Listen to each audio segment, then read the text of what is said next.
Welcome to the Cross Creek On Demand podcast, a podcast for you because God is for you. Do you ever feel like you're doing all the right things, but nothing's changing? Maybe success isn't about big wins, but about showing up, even when it's hard. Today, we're talking about courage, faithfulness, and why your presence might matter more than you think. So, let's talk about it together.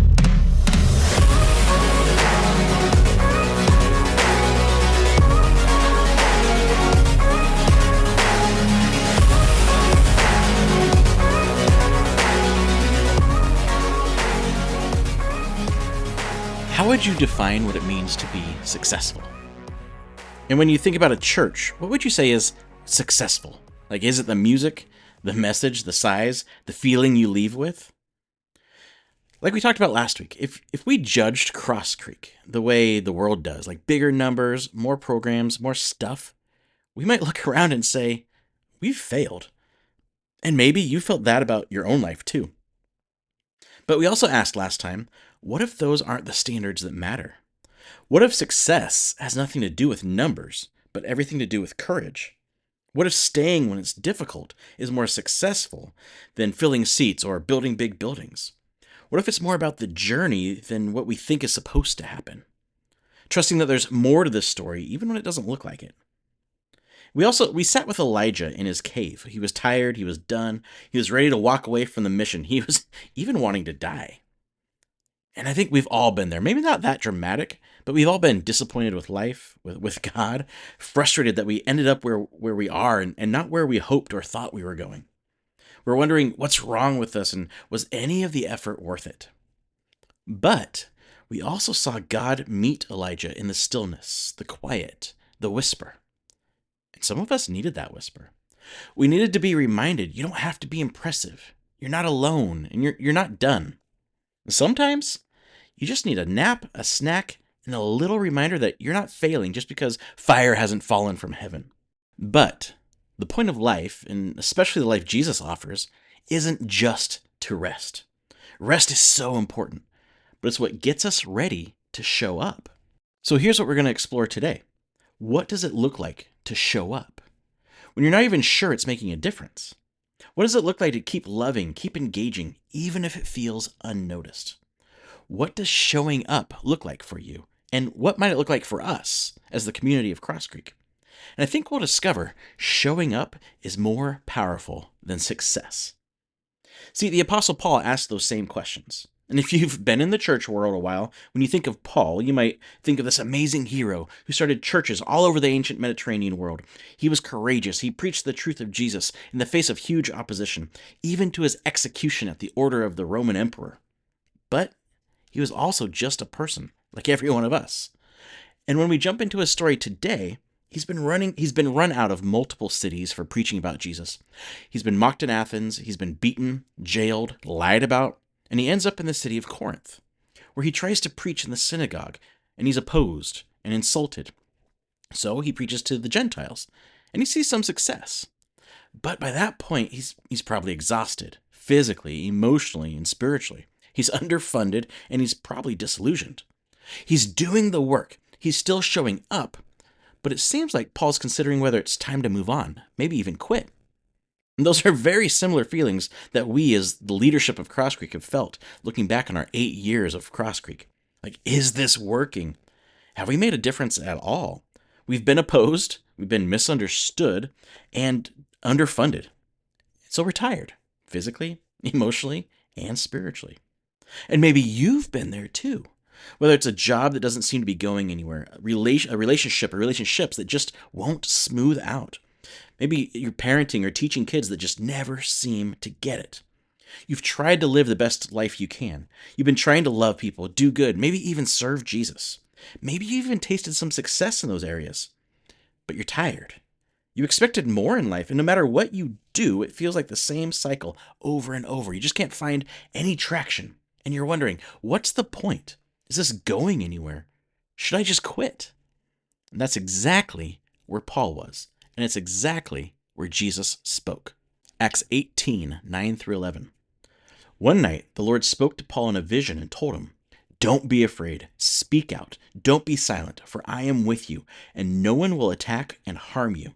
For many people in this city belong to me. So, Paul stayed there for the next year and a half teaching the Word of God. And Jesus begins his encouragement with one of the most spoken phrases in the biblical story: don't be afraid. He's not rebuking Paul, and he's not saying, hey, you, just stop being scared.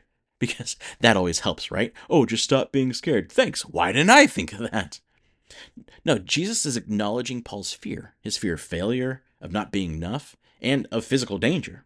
I think fears we've all felt, like, what if this doesn't change? What if this doesn't work? What if I don't make any difference? What if it all fails?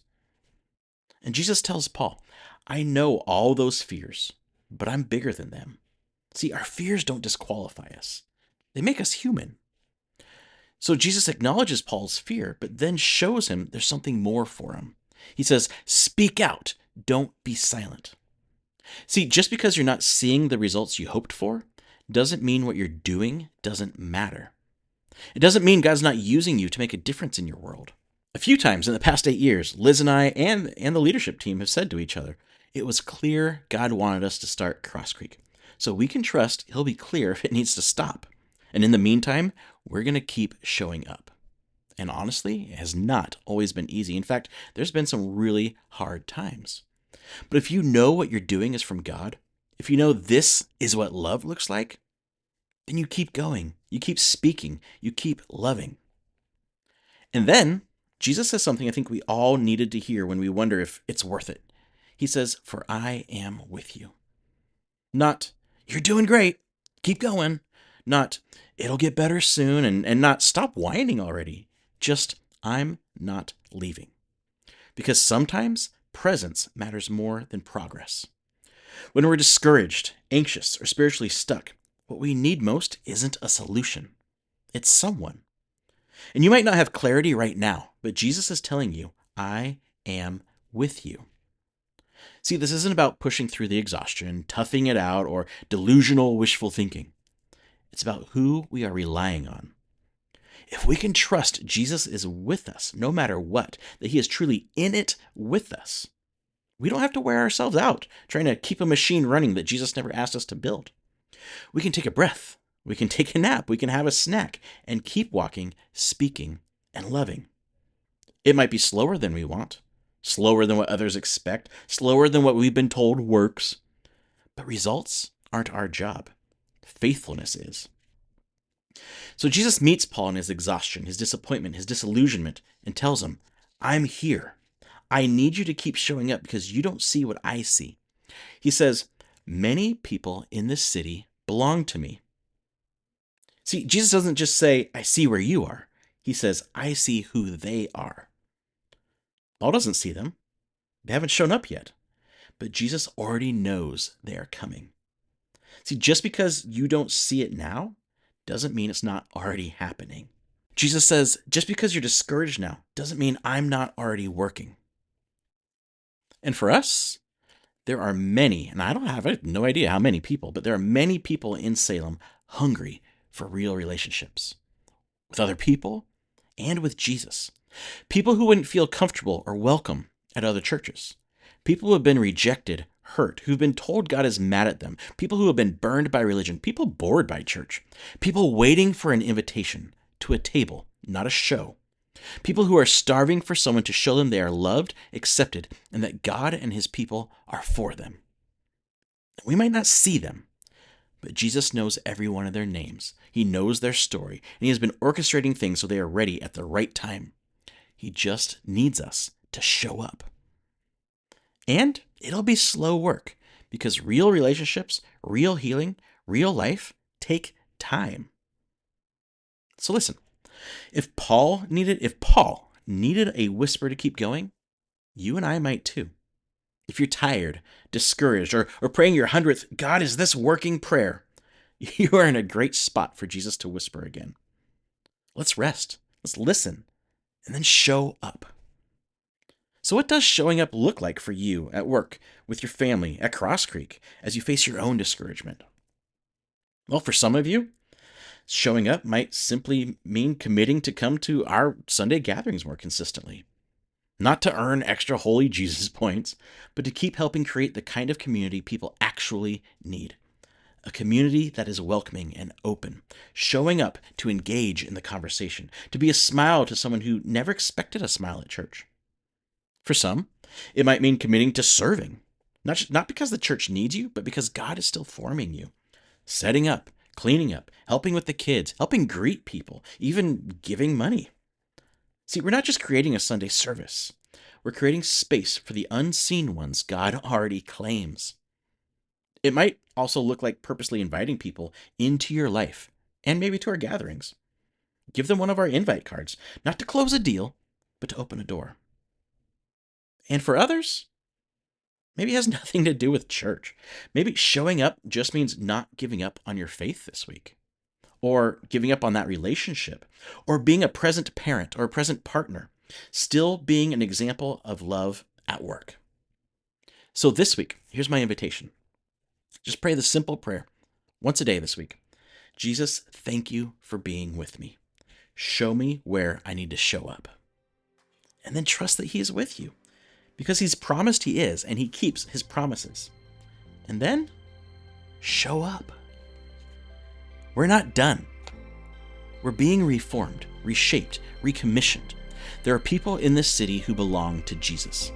He desperately loves them and is pursuing them every day. He is inviting us to be part of their story and his eternal story. And I don't know what this will actually look like, but I do know it won't look like anything we expect, because it rarely does. It'll be difficult, it'll be scary, but it will be worth it. So are you willing and ready to show up? Are you willing and ready to show up for those in your circle? And are you willing and ready to show up as a vital part of the community of Cross Creek? It might never look successful, but that's not our goal. Our goal is to be faithful and keep showing up. See, you don't have to be fearless, just faithful. Jesus is with you. He sees what you can't. There's more going on than you know, so let's keep showing up together.